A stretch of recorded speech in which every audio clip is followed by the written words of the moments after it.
when the result of the grind is aligned with the result that you're looking to achieve, I think that's another way to make the grind align. So if you're looking to impact more people, you're probably going to be willing to do more things in different ways.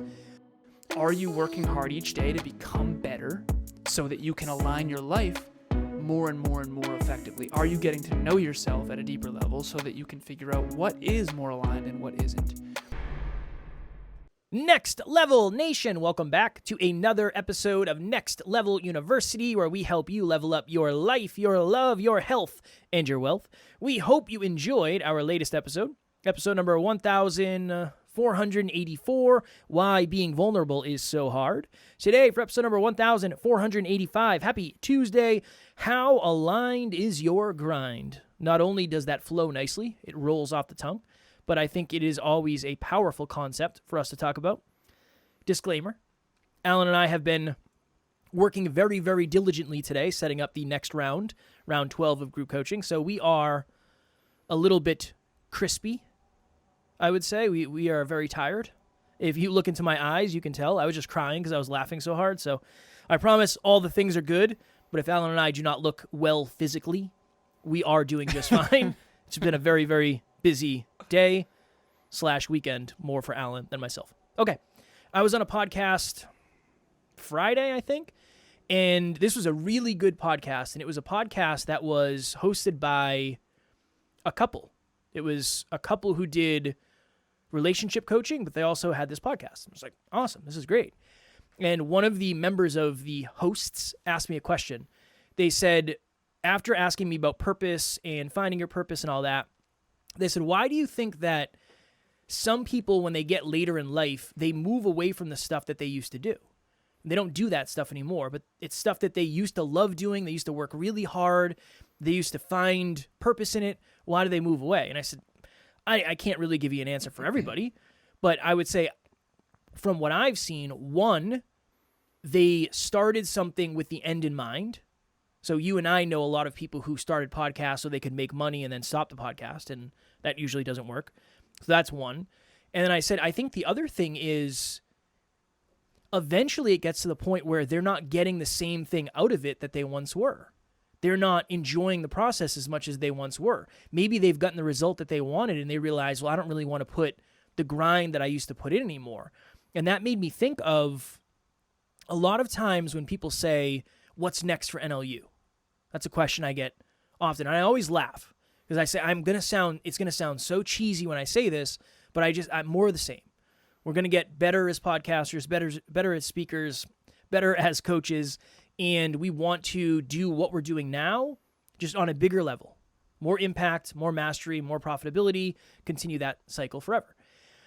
And I always say, I don't plan on retiring when I'm 50. I don't plan on retiring when I'm 60 because my grind is very aligned. I love what I do. I love being on podcasts.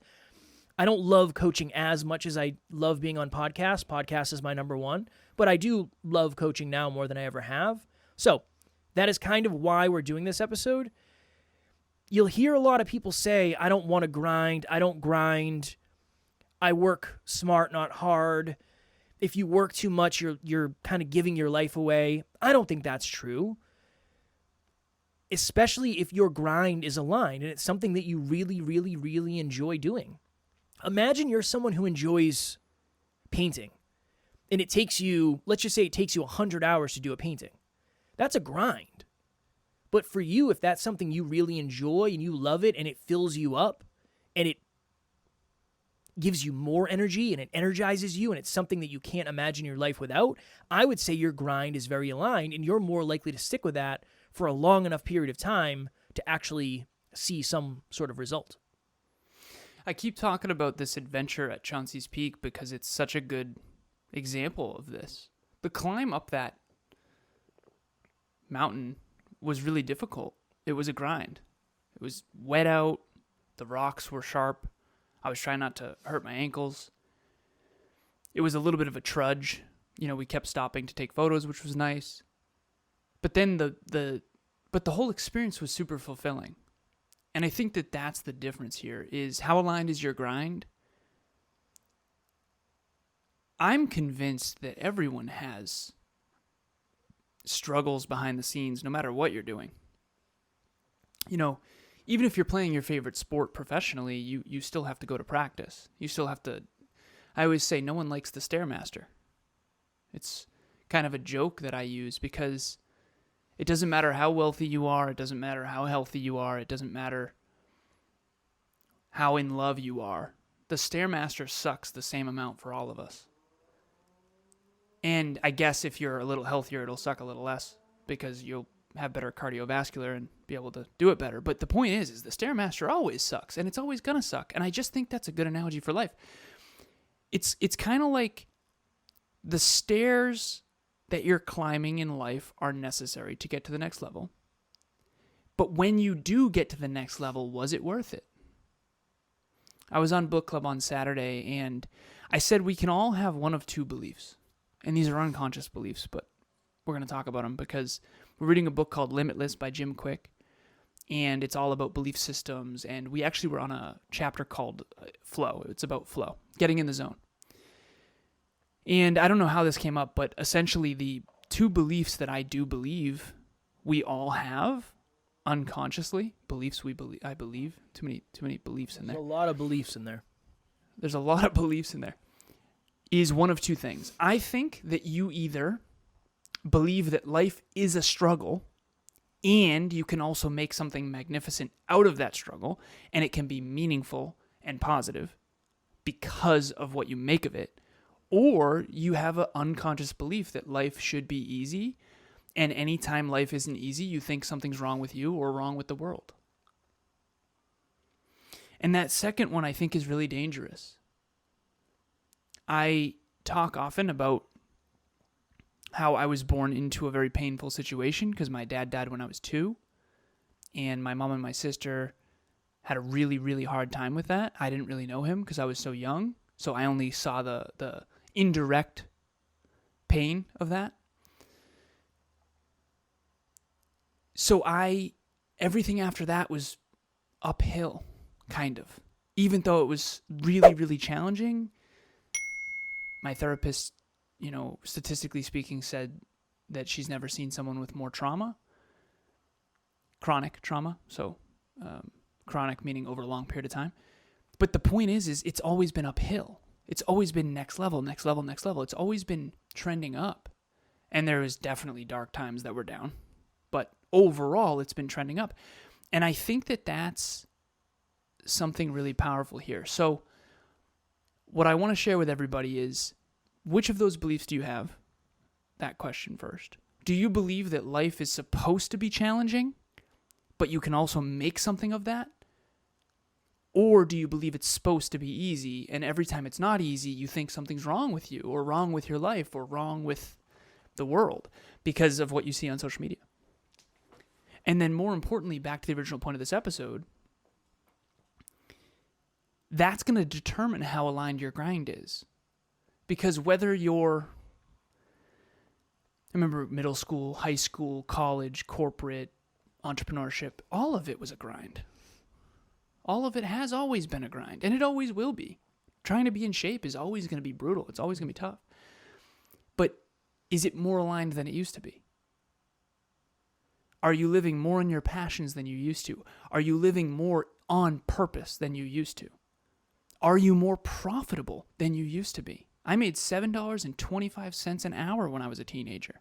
And I joke and I say I wasn't worth a dime more because I'm a teenager. And that's okay. But if I still made $7.25, that means I'm not getting more valuable. That would be a big mirror. So the question isn't whether or not life's going to be a struggle. I think that it's going to be no matter what, especially if you want to get to the next level. The question is whether or not that struggle is getting you more and more and more aligned or not. I got a message from one of the gentlemen I used to work with back in my retrofitting days, my weatherization days. And My man Ray. Good dude. What a good dude he is. He called me. And I never have my phone on noise, so I didn't even see it. But then when I saw a missed call, I looked, and it had a number that I didn't see, and I didn't recognize, and I was like, oh, whatever, it's probably spam.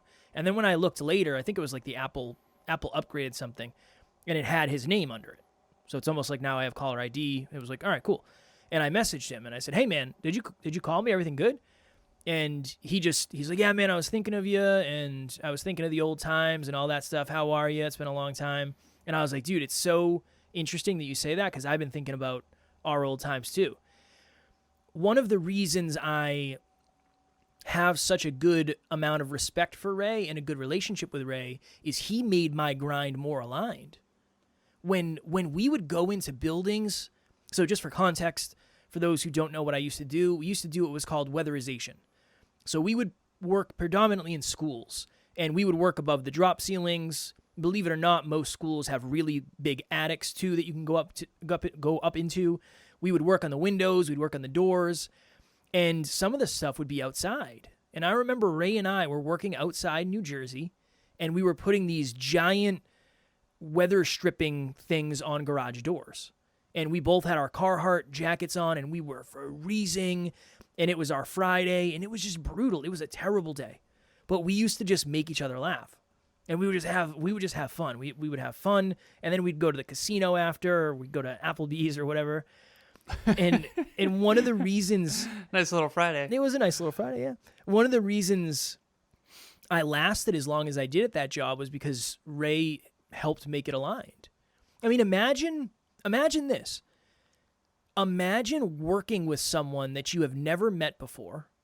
You meet at the office, you get in a van together, then you drive 6 hours with this person who you may have never met before. Then you stay in the same hotel room as this person for the entire week, and then you work 5 8-hour shifts, and then you drive home with this person. If you don't have somebody positive, it's really going to suck. And that's what I found with Ray. He was my favorite person to work with, bar none. So we were just reminiscing on some of the garbage jobs we had to be on. But I think one of the reasons we have such a good relationship is because I helped make the grind a little bit more aligned, and he helped make the grind a little bit more aligned for me, and we would just laugh our butts off and have good times. The year that I worked the most was the year that I was most focused on money. So I'll never forget this. This was like one of the longest days ever. So Alan lives in Massachusetts. I live in New Hampshire.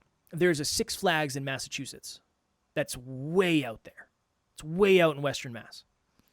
I was working there. Right next, I could see Six Flags from the place we were working. And we worked an 8-hour day. So it was like a 2-hour drive from where we were. My boss called me when we were like 7 hours in, and he said, hey, I need you guys to go to New York tonight. And we were like, okay, we don't have stuff to stay over. We don't have the right equipment. So we're going to have to go back to the office. So 2 hours to this job site, work an 8-hour day, 2 hours back to the office, an hour to my house because I had to get my clothes and stuff, an hour back to the office, and then 6 hours to New York. But when I was doing that, it was like, oh, nice. I think we're going to make like $75, $80 per hour in New York. Awesome. Let's do it.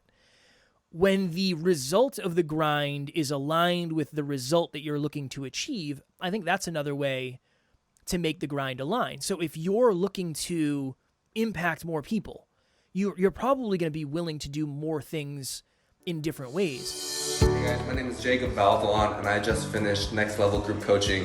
When I joined, I wasn't sure what I was walking into.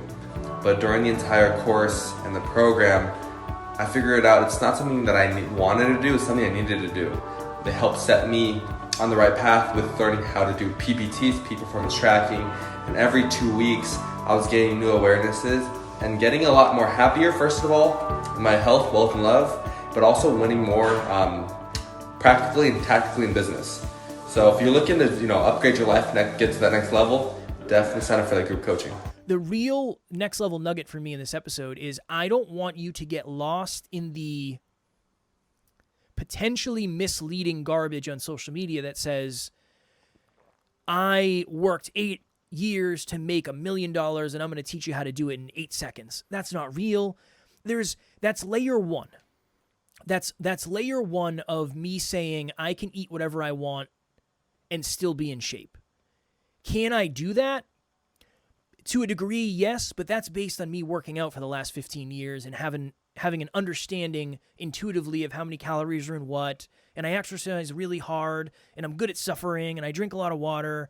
There's layers under that. So I don't want you to hear the word grind or hear the word struggle or sacrifice or any of those things and automatically jump to, I don't do that type of thing, because you might not have found the thing worth grinding for yet.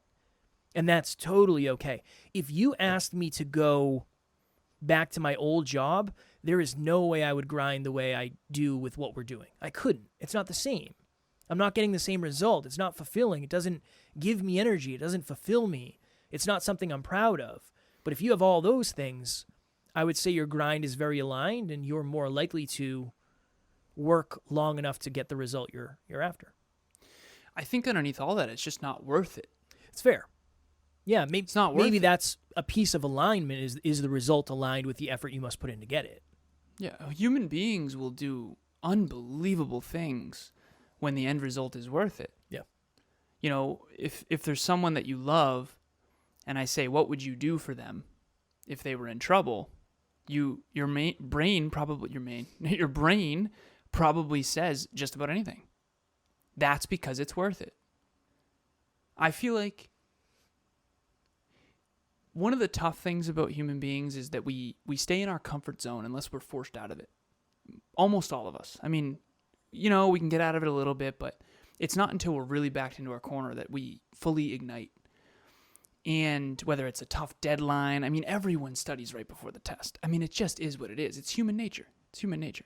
I've tried to overcome it my whole life. It's very challenging. And the point of this is that when the grind is worth it, you will do the most unbelievable things. And then you'll believe in yourself more. But if you don't have enough why power, Emilia and Bianca, Emilia is my intimate partner for the new listeners, and her business partner, Bianca, they had a podcast. They started it 2.5, 3 years ago, and it was called the Why Power Podcast. They since rebranded to Evolve Ventures Technologies. They're actually a client of our production company. But I remember thinking, that's the best name ever. Why Power.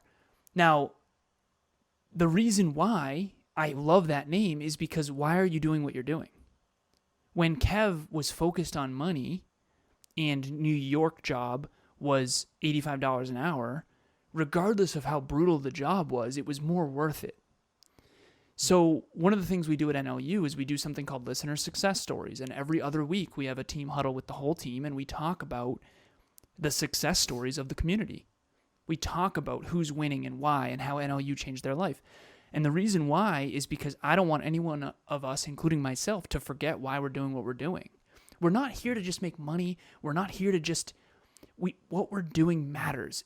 It matters. And if you don't remember that every day, the grind is just not going to be worth it. You know, I have stories that I could tell you of people that I met 6 years ago, and their whole life is so transformed that they literally wouldn't even recognize themselves. They would be so blown away if they could meet the old version of them. And a lot of that has been attributed to NLU or to my coaching or to Kevin. That's the difference we're making here. And if we don't wake up every day with that attitude, it's going to be really hard to grind it out. And I remember when I was working in corporate, I got to the point where I was punching my ceiling one time because I was so sick and tired of being on the road. I was so sick and tired of traveling. I was so sick and tired of all the potholes in Connecticut. And I just was punching my ceiling like, I'm done. I don't want to do this anymore. This isn't worth it to me anymore. I was called to something more. I was called to help people with personal development. And so now my whole life is designed around that. And when it gets hard, which it does, I have to remember what it was like traveling all over New England, driving up to Vermont, driving to Connecticut, four-lane highways, potholes, you know, snowbanks, can't see the signs, you know, in my terrible car, and just hating my life. You have to remember that. When you remember the tough times, it's a lot easier to get up and remember how blessed you are. So maybe you're in the tough times now, I don't know, but hopefully over time. I think we're born into this world and we're young, we're ignorant, we don't know much, we don't know who we are yet. We're born into whatever circumstance. And then I think we get older and wiser, and we learn, and we have experiences, and we face our fears, and we get outside our comfort zone, and we grow. And then hopefully our life becomes more and more and more aligned, not less and less and less aligned. And that's really what we talk about at NLU. So my next level nugget is, no, your life is not as aligned as you want it to be. No one's is. But it hopefully is more aligned than it used to be. And hopefully not as aligned as it's going to be a year from now, or 5 years from now, or 10 years from now. So that's it. Is just, are you working hard each day to become better so that you can align your life more and more and more effectively? Are you getting to know yourself at a deeper level so that you can figure out what is more aligned and what isn't? And I think that if our 80-year-old selves or 90-year-old selves in the future could talk to us, they would say, listen, a lot of the stuff you're doing right now you think is aligned, and it's not. Take that leap of faith. Stop hanging out with that toxic person. Stop doing that toxic habit. Your health is going to suffer if you don't change this. We all have those whispers. And the problem is we don't usually listen to them until the pain is great enough. And that goes back to the back being against the wall type of thing. But hopefully what you can do is put your back up against the wall in advance, metaphorically, and try to make some of those changes now. Next Level Nation. Oh, I was going to say this before we transition.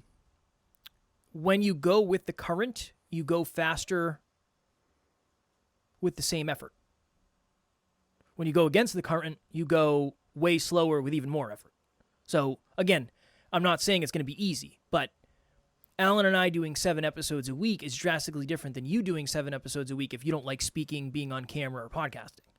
At this point, we've done it so often where I don't really think about it. I'm wearing a beanie and my eyes are half closed. It is what it is. It's just par for the course at this point. But when you're going with the flow, with the current, it's easier. It's still hard. It's still challenging. But when I say how aligned is your grind, that's what I mean. If you're going against the current, you're already dealing with more resistance based on the fact that you don't want to be doing what you're doing. So I want to make sure I wrap that up with a bow. Next Level Nation, one of the other questions I get asked very often is, what books have you read, coaching programs, mentors? And I always say, and Alan doesn't know this, he doesn't know I'm going to say this, I always say I have had a built-in mentor since day one. Without Alan, I don't know where I would be. I would probably be wildly successful for sure, just probably not, no, I'm just kidding, not in the same way I am today. I always give as much credit as I can to Alan, because without Alan, I would not be the man I am today, and we wouldn't have the amazing team we have, and we wouldn't have the amazing business we have. So if you are out there and you have been thinking to yourself, I've never had a coach, but I really think I'd benefit from one. That's one thought. Or I've had a lot of coaches, but I've never really found one that works really, really well with me. I would suggest giving Alan a shot, because it doesn't matter if you're a dream chaser. It doesn't matter if you're a business owner. It doesn't matter if you need help in your relationship. Alan has many of the answers to the problems that you might be dealing with. And we have a lot of testimonials that come through based on the amazing clients we've had the opportunity to serve. But I'm another testimonial, and I'm going to do it live right now. I appreciate that, brother. You're very welcome. Thank you. You're very welcome. What I can promise you is that I will believe in you. I will see potential in you, and I will pour into that potential. It's my favorite thing in the world to do. And yeah, please reach out. I just got a little emotional. I've said it enough on other shows. At least I can do is say it here every once in a while. I appreciate it. It's nice. It's nice to hear. How's it feel? How's it feel to hear all that? Good. Really good. I know makes it all worth it. Yeah. I know you've been working. We've been working through compliments and stuff. So that's a little behind the scenes. I would say it's really nice because you put in so much grind, and you put in so much work, and you put in so much effort, and I think spiritually, that you're making a big difference. But it's nice to, I think emotionally, it doesn't always land. So it was really nice. Appreciate it. You're very welcome. Appreciate it. So I also want to shout Kevin out as well. And yeah, I guess we didn't really plan it to be this kind of thing right now. But quite frankly, there is no one I'd rather you go to if you want to start, grow, or monetize a show. So Kevin went from a pretty misaligned, very challenging job, although obviously he loved some of the people he worked with, to turning his passion into purpose and his purpose into profit. Now, that was a messy journey. That was a challenging journey. And he's not going to tell you that you're going to start a podcast and hit it big or go viral or any of that. Now, is that possible? Yes. Is it probable? No. The answer is no. But if you do want to do what he did and turn your passion into purpose and purpose into profit, he's the best person to reach out to, particularly when it comes to podcasting. So what I tell my clients is I've done 4,500 sessions. This you thing that you think is a you thing is not a you thing. It's a human thing. And I can help you with it because I've seen it so many times. Kev, same deal with podcasting. The challenges you're gonna face, the fears you're gonna have to face within yourself, the not wanting to hear your own voice, he can help you through all that stuff. So, and the equipment to buy, all of it, I would send you to him over everybody. We've had every challenge you can think of between us and our clients. So he's the guy to go to. When your car breaks down, you go to the mechanic. When your podcast breaks down, you go to Kevin. And I do mean that. So the link to the landing page will be in the show notes. Sure. He also has a podcast called Podcast Growth University. I do. So if you aren't ready to start your show yet, but you're thinking about it, go on that journey with Kev. Start with episode 1 if you want, and learn about it before you jump in. Thank you, my friend. Appreciate that very much. You're welcome, brother. It's interesting. A lot of my coaching clients recently have been like therapy sessions. So if you need, it's a balance. It's a balance of podcasting and self-improvement and therapy. Yeah, depending on the day. So yeah, I'm excited to work with any of you who are interested in Podcast Growth U is free if you want some free value as well. Tomorrow for episode number 1486, when I was doing this week's episodes in numbers, I was like, we're going to cross 1490 very soon, which means we're almost at 1500 wild times. Are you self-sabotaging your own success? We've had 1500. Yeah, we're coming up on 1500. I just realized that's a big milestone. Yeah. Whoa. Yeah, I'm gonna buy you a giraffe. Oh, excellent. Nice. Yeah. You think I'll have longer legs than it? Probably, maybe. If it's a We baby joke about giraffe. my giraffe legs. If it's a baby giraffe. Maybe we'll do something special for 1500. I don't know what. Maybe we'll do a top 10 lessons from 1500 or something. I don't know. We'll figure it out. That's a lot of episodes. I love it. That's a lot of episodes. But we're going to do an episode tomorrow for 1486. Are you self-sabotaging your own success? When we are working on the next round of group coaching, we're having a lot of conversations with people. And a lot of what we hear are people self-sabotaging without even knowing it. So I thought that would be a really powerful episode to talk through. And hopefully you will find value in it tomorrow when we do it. As always, we love you. We appreciate you. Grateful for each and every one of you. And at NLU, we do not have fans. We have family. We will talk to you all tomorrow. Keep aligning your grind. Next Level Nation.